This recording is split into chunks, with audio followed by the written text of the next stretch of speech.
ചേട്ടാ, രണ്ടാനമ്മയുടെ ക്രൂര പീഡനത്തിനിരയായി നിരവധി കുട്ടികളാണ് നമ്മുടെ കേരളത്തിലുൾപ്പെടെ മരണപ്പെട്ടിട്ടുള്ളത്. അങ്ങനെ നമ്മുടെ കേരളത്തെ ഞെട്ടിച്ച ഒരു സംഭവമായിരുന്നു 2013 കോഴിക്കോട് സ്വദേശി ഒരു 6 വയസ്സുകാരി അതിഥിയുടെ മരണം. ഇന്ന് ആ കേസിൻ്റെ വിധി വന്നിരിക്കുകയാണ്. എന്താണ് അതേപ്പറ്റി പറയാനുള്ളത്? 2013 ഏപ്രിൽ 29 ഈ 1-ാം ക്ലാസ്സുകാരി അതിഥി എസ് നമ്പൂതിരി മരണത്തിന് കീഴടങ്ങുന്നത്.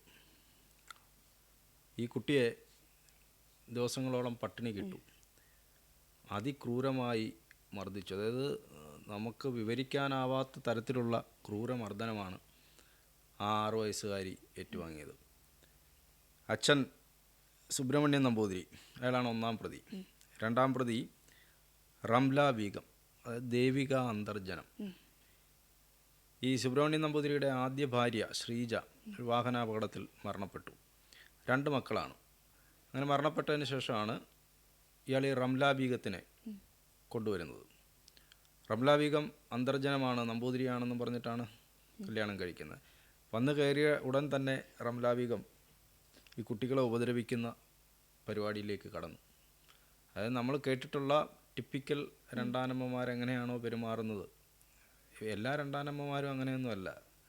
കുഞ്ഞുങ്ങളെ നന്നായി വളർത്തുന്ന, അമ്മയേക്കാൾ സ്നേഹം കൊടുക്കുന്ന രണ്ടാനമ്മമാരുണ്ട്. പക്ഷേ ഇവരങ്ങനെ ആയിരുന്നില്ല. ഇവർക്ക് ക്രിമിനൽ പശ്ചാത്തലം ഉണ്ടായിരുന്നു. അപ്പോൾ ആ ക്രിമിനൽ പശ്ചാത്തലം കൂടെ ഉള്ളതുകൊണ്ട് ഇവർ പ്രത്യേകിച്ച് ഈ അതിഥിയെ, ഈ പെൺകുഞ്ഞിനെയാണ് അതിക്രൂരമായി ഉപദ്രവിച്ചത്. പോസ്റ്റ്മോർട്ടം നടത്തുന്ന സമയത്ത് ഡോക്ടർമാർ പോലും കരഞ്ഞു എന്നാണ് പുറത്തു വന്ന വാർത്തകൾ. അതുമാത്രമല്ല, ഈ കുഞ്ഞിൻ്റെ വിശപ്പ് സഹിക്കാൻ വയ്യ. അങ്ങനെ ഈ അതിഥിയുടെ സഹോദരൻ അവിടെ മാവിൽ നിന്ന് ഒരു മാങ്ങ എടുത്തു കൊടുത്തു. ആ ഒരാഴ്ചയായിട്ട് അതാണ് ആ കുഞ്ഞിൻ്റെ ഭക്ഷണം. ആഹാരം കൊടുക്കാതെ പട്ടിണിക്കിട്ട് എല്ലും തോലുമായ രൂപമാണ് ആ കുട്ടി. ഇവർ ഈ കുഞ്ഞിനെ വളരെ ക്രൂരമായി ഉപദ്രവിച്ചു. കോഴിക്കോട് വിചാരണ കോടതി, ബാക്കി കാര്യങ്ങളിലേക്ക് പറയുന്നതിന് മുമ്പ്, കോഴിക്കോട് വിചാരണ കോടതി ഇവർക്ക് കൊലക്കുറ്റം ചാർത്തി കൊടുത്തില്ല. പക്ഷേ ഹൈക്കോടതി അത് റദ്ദാക്കി. ഇവർ കൊലയാളികളാണ് എന്ന് തന്നെ ഹൈക്കോടതി പറഞ്ഞു. ജീവപര്യന്തം തടവിന് ശിക്ഷിച്ചിരിക്കുകയാണ്. 2 മനുഷ്യരും അതിക്രൂരരായ 2 പേരാണ്. ചെറിയ ഈ കുഞ്ഞിനോട് അത്രയും, നമ്മളതിൻ്റെ ബാക്കി കാര്യങ്ങളിലേക്ക് പറയുമ്പോൾ തന്നെ മനസ്സിലാകും. കാരണം അതിൻ്റെ ജനനേന്ദ്രിയം ഉൾപ്പെടെ പൊള്ളിക്കുക, അരയ്ക്ക് താഴോട്ട് പൊള്ളിക്കുക, അങ്ങനെ ക്രൂരമായി എന്തൊക്കെ ആ കുട്ടിയെ ചെയ്യാമോ, ആ കുഞ്ഞിനെ ചെയ്യാമോ, അതെല്ലാം അവർ ചെയ്തു. 2013 കുഞ്ഞിനെയും കൊണ്ട് ആശുപത്രിയിലെത്തുന്നത്. ആശുപത്രിയിലെത്തുന്നതിന് മുമ്പ് തന്നെ കുഞ്ഞ് മരിച്ചു. അപ്പോൾ ഇവർ ചെയ്തത് എന്താണെന്ന് വെച്ചാൽ, ആശുപത്രിയിൽ നിന്ന് എങ്ങനെയെങ്കിലും രക്ഷപ്പെടണം, കടക്കണം. അതിന് വേണ്ടിയിട്ട് കുട്ടിയും കൊണ്ട് കടക്കാനൊരുങ്ങിയപ്പോൾ ഡോക്ടർമാർക്ക് സംശയമായി. അങ്ങനെ അവർ നേരെ മെഡിക്കൽ കോളേജിലേക്ക് കൊണ്ടുപോകാൻ പറഞ്ഞു. മെഡിക്കൽ കോളേജിലാണ് പോസ്റ്റ്മോർട്ടം നടത്തിയത്. ഡോക്ടർമാർക്കുണ്ടായ ഒരുപക്ഷെ ഈ കുഞ്ഞിനെയും കൊണ്ട് അവർ പോയിരുന്നെങ്കിൽ നമുക്ക് ഇവരുടെ നടത്തിയ ക്രൂരമായ കൊലപാതകം പുറത്തു വരില്ലായിരുന്നു. ഡോക്ടർമാരുടെ ഇടപെടലാണ് യഥാർത്ഥത്തിൽ ഇവർ നടത്തിയ ഈ കുഞ്ഞിനെ കൊന്നു എന്നുള്ള ക്രൂരമായ അത്തരം കാര്യങ്ങളിലേക്ക് വെളിച്ചം വീശാൻ, നമ്മളിന്നിപ്പോൾ ഇവിടെ നിന്ന് ചർച്ച ചെയ്യാനും അല്ലെങ്കിൽ മാധ്യമങ്ങളിൽ വാർത്തയാകാനും ഒക്കെ കാരണമായത്. അല്ലെങ്കിൽ അവർ സുഖമായി ജീവിച്ചു പോയേനെ. അപ്പോൾ അങ്ങനെ പോസ്റ്റ്മോർട്ടം നടത്തി. പോസ്റ്റ്മോർട്ടം റിപ്പോർട്ടിൽ പറഞ്ഞ ഒരു കാര്യം, കുട്ടിയുടെ കഴുത്ത് ഞെരിച്ചു, അതുപോലെ നഖം കൊണ്ട് ശരീരമാസകലം മുറിവേൽപ്പിച്ചു. മറ്റൊന്ന്, ജനനേന്ദ്രിയം ഉൾപ്പെടെയുള്ള ശരീരഭാഗങ്ങൾ, അരയ്ക്ക് താഴോട്ട് ചൂടുവെള്ളത്തിലൊക്കെ കാലെടുത്ത് വയ്ക്കുക, അല്ലെങ്കിൽ ചൂടുവെള്ളം കോരി ഒഴിക്കുക, അങ്ങനെ ജനനേന്ദ്രിയം ഉൾപ്പെടെയുള്ള ശരീരഭാഗങ്ങൾ പൊള്ളിച്ചു. അതുപോലെ തന്നെയാണ് ആമാശയത്തിൽ ഒരാഴ്ച മുന്നേ കഴിച്ച ഈ മാങ്ങയുടെ അവശിഷ്ടം മാത്രമാണ് ഉണ്ടായത്. മറ്റ് ആഹാര അവശിഷ്ടങ്ങളൊന്നുമില്ല. ആഹാരം കൊടുക്കാതെ ദിവസങ്ങളോളം ഈ കുട്ടിയെ പട്ടിണി കിട്ടു. അച്ചടക്കം പഠിപ്പിക്കാൻ വേണ്ടിയിട്ടാണ്, അനുസരണ പഠിപ്പിക്കാൻ വേണ്ടിയിട്ട് ഇവർ ചെയ്ത പരിപാടി. കുറേ നായ്ക്കളെ വളർത്തി. ഈ കുട്ടികൾ മറ്റുള്ളവരുമായിട്ട് ഇടപെടാനൊന്നും ഈ റംല ബീഗം സമ്മതിച്ചില്ല. ഇതിനെല്ലാം മറ്റേയാൾ കൂട്ടു നിൽക്കുകയാണ്, അച്ഛൻ. അതുമാത്രമല്ല, അച്ഛൻ ചെയ്ത ഒരു കാര്യം, ഈ കുട്ടിയെ തൊഴിച്ച് ഈ കുഞ്ഞിൻ്റെ പല്ല് മുഴുവൻ ഇളകിപ്പോയി. 6 വയസ്സുള്ള കുഞ്ഞിനെയാണ് അച്ഛൻ തൊഴിക്കുന്നത്. എന്തോ വലിയ കൊടും കുറ്റവാളിയെ ആക്രമിക്കുന്നത് പോലെ 6 വയസ്സുള്ള കുഞ്ഞിനെ ആക്രമിക്കുകയാണ്. സാധാരണ അച്ഛൻ ഇത്തരം കാര്യങ്ങൾ രണ്ടാനമ്മ ഒക്കെ ചെയ്യുമ്പോൾ, രണ്ടാനമ്മ ചെയ്യും, അയാൾക്കറിയാമല്ലോ, ഇപ്പോൾ കല്യാണം കഴിച്ചുകൊണ്ട് വരുന്ന ആൾ ക്രൂരമായി ഇത്തരം കാര്യങ്ങൾ ചെയ്യുമ്പോൾ പിന്നെ ഈ രണ്ടാനമ്മ പറയുന്നതൊക്കെയാണ് മിക്കപ്പോഴും ഈ ഭർത്താവ് കേൾക്കുക. അങ്ങനെ ഒരു കുഴപ്പമുണ്ട്. പിന്നെ മക്കൾ പറയുന്നത് കേൾക്കാൻ നിൽക്കില്ല. ഇവർ പറയുന്നത് കേട്ടിട്ട് അവരെ ആക്രമിക്കുക അല്ലെങ്കിൽ മർദ്ദിക്കുക, ഇതൊക്കെ ഒരു പതിവായി മാറും. ഞാൻ നേരത്തെ പറഞ്ഞ പോലെ പട്ടിയെ വളർത്തി, പട്ടിയെ വളർത്തുക മാത്രമല്ല അതിനെ ഇങ്ങനെ അഴിച്ചു വിട്ടേക്കും. അപ്പോൾ ആ പരിസരത്തേക്ക് ആരും വരില്ല. അതുകൂടാതെ തുണി കൊണ്ട് മറച്ചിരുന്നു. പുറത്തുള്ള ആളുകൾക്ക് അകത്ത് എന്താണ് നടക്കുന്നത് എന്നുള്ളത് അറിയാൻ പറ്റരുത്. അപ്പോൾ അതുകൊണ്ട് തുണി കൊണ്ട് റംല ബീഗം മറച്ചിരുന്നു. റംല ബീഗം നേരത്തെ പറഞ്ഞതുപോലെ ക്രിമിനൽ മൈൻഡുള്ള, നേരത്തെ തന്നെ ക്രിമിനൽ ആക്ടിവിറ്റീസൊക്കെ ഉള്ള സ്ത്രീയാണ്.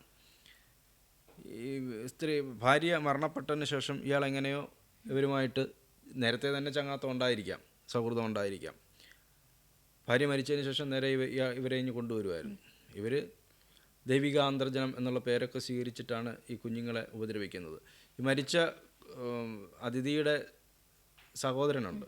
സഹോദരൻ വിചാരണ കോടതിയിൽ മൊഴി നൽകി, എന്നെ ഉപദ്രവിക്കുമായിരുന്നു, അച്ഛനും അതുപോലെ രണ്ടാനമ്മയും ഞങ്ങളെ ഉപദ്രവിക്കുമായിരുന്നുവെന്ന് മൊഴി നൽകി. അത് കോടതി ഗൗരവത്തിലെടുത്തു. അതുപോലെ ആദ്യ ഭാര്യ, ഇയാളുടെ സുബ്രഹ്മണ്യ നമ്പൂതിരിയുടെ ആദ്യ ഭാര്യ ശ്രീജയുടെ സഹോദരൻ ശ്രീജിത്തും കോടതിയെ ഈ വിവരം അറിയിച്ചു. 2 കുട്ടികളെയും ഇവർ നിരന്തരം മർദ്ദിക്കുമായിരുന്നു. അവർക്കൊന്നും ഒന്നും ചെയ്യാനില്ല, അവർക്ക് ഇടപെടാൻ പറ്റില്ല, കാരണം അങ്ങോട്ട് അവരെ ആരെയും കയറ്റില്ല. പിന്നെ അവിടെ മുഴുവൻ നായ്ക്കളാണ്, ഈ നായ്ക്കളെ ഇങ്ങനെ തുറന്നു വിട്ടിരിക്കുകയാണ്, അപ്പോൾ അവർക്ക് അവിടെ കയറാൻ പറ്റില്ല. അതുപോലെ തന്നെ ഈ കുഞ്ഞിനെ ഉപദ്രവിക്കുന്നത് പലതവണ കണ്ടു എന്ന് അവിടുത്തെ റെസിഡൻസ് അസോസിയേഷനുണ്ട്. അതിൻ്റെ ഭാരവാഹികളെ അറിയിച്ചിരുന്നുവെന്ന് അയൽവാസികളായ രമേശ്, അതുപോലെ തന്നെ രമേശ് എസ് കുറുപ്പ്, അതുപോലെ മുരളി, സുഭാഷ്, ഇവരും വിചാരണ കോടതിയെ അറിയിച്ചു. അപ്പോൾ സാക്ഷികളുണ്ട്, കുഞ്ഞുങ്ങളെ മർദ്ദിക്കുന്നതിന് സാക്ഷികളുണ്ട്. അതുമാത്രമല്ല സഹോദരൻ, ആ സഹോദരിയോട് സ്നേഹമുള്ള, അവന് വേറെ ഒന്നും ചെയ്യാനില്ലല്ലോ, അവൻ എന്താണ് ചെയ്യാൻ പറ്റുന്നത്? അവൻ പിന്നെ ചെയ്തത് സഹോദരിയുടെ ആ നിസ്സഹായാവസ്ഥ കണ്ടിട്ട് ഒരു മാമ്പഴം എടുത്തു കൊടുക്കുകയാണ്. ഇത്ര ക്രൂരമായിട്ടാണ് ആളുകൾ, ഈ 2 പേരും ആ കുഞ്ഞിനോട് പെരുമാറിയിരുന്നത്. കുഞ്ഞുങ്ങളോട് ഇങ്ങനെയൊക്കെ പെരുമാറുക എന്ന് പറയുന്നത് തന്നെ, അടിയൊക്കെ കൊടുക്കും കുട്ടികളാകുമ്പോൾ, അവർക്ക് അടി കൊടുക്കുകയും അല്ലേ, വികൃതിയൊക്കെ കാണിക്കുമ്പോൾ അടി കൊടുക്കുകയൊക്കെ ചെയ്യും.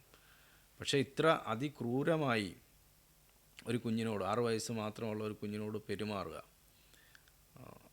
ദേഹമാസകലം പൊള്ളിക്കുക, മർദ്ദിച്ച് മുറിവുണ്ടാക്കുക, എന്ത് ചെയ്താലും കുറ്റം, അതിൻ്റെ പേരിൽ ഉപദ്രവിക്കുക. പിന്നെ ഏറ്റവും വലുത് ആ കുഞ്ഞിനെ പട്ടിണിക്കിടുക, ആഹാരം കൊടുക്കാതിരിക്കുക.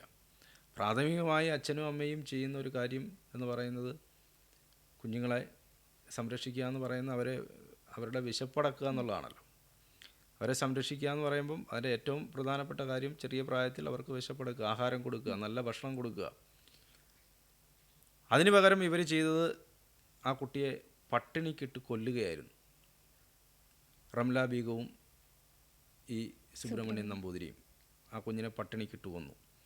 അതുകൊണ്ട് അവരെന്താ നേടിയത്? ഒന്നും നേടിയില്ല. അവരിപ്പോൾ ജയിലിലേക്ക് പോയി. അപ്പോൾ അങ്ങനെ കുഞ്ഞുങ്ങളെ ഒരിക്കലും ഇത്രയും ക്രൂരമായി ആക്രമിക്കുകയും അവരെ ഒരിക്കലും പട്ടിണിക്കിടരുത് കുഞ്ഞുങ്ങളെ. കാരണം വിശപ്പ് എന്ന് പറയുന്നത് അറിഞ്ഞവർക്ക് മാത്രമേ അതിനെക്കുറിച്ച് അതിൻ്റെ വില അറിയാൻ പറ്റുള്ളൂ. നമ്മളിപ്പോൾ 3 നേരം 4 നേരം എന്താ പറയുക, വയറ് നിറയെ ഭക്ഷണം കഴിക്കുന്ന ഒരാൾക്ക്, അല്ലെങ്കിൽ അതിന് സൗകര്യമുള്ള ഒരാൾക്ക് വിശപ്പിനെക്കുറിച്ച് പറഞ്ഞാൽ മനസ്സിലാവണമെന്നില്ല. ഒരു നേരം ഒരു 10 മിനിറ്റ് വിശന്നിരുന്നാൽ സഹിക്കാൻ പറ്റാത്ത ആളുകളാണ്. പിന്നെ ഇപ്പോഴത്തെ ഭക്ഷണ രീതി അനുസരിച്ച് കുഴിമന്തി, പിന്നെന്താ ബിരിയാണി, അതൊക്കെ ഇങ്ങനെ കഴിക്കും. അപ്പോൾ അതൊന്നും ഒരു നേരം അങ്ങനെ കഴിക്കാൻ, അല്ലെങ്കിൽ ഉണ്ടായിട്ട് പോലും കൊടുക്കുന്നില്ല. ഭക്ഷണം ആ കുഞ്ഞുങ്ങളുടെ മുന്നിൽ വെച്ചാണ് ഇവർ കഴിക്കുന്നത്, പക്ഷെ ആ കുട്ടിക്ക് കൊടുക്കുന്നില്ല. ആ കുട്ടിക്ക് കിട്ടേണ്ടതാണ് ഭക്ഷണം. ഇതിലെ ഏറ്റവും സങ്കടം ആ അച്ഛനും അതിന് കൂട്ടുനിന്നില്ല. അതെ, അച്ഛനും കൂട്ടുന്നു. അയാളാണ് ഏറ്റവും ക്രൂരൻ.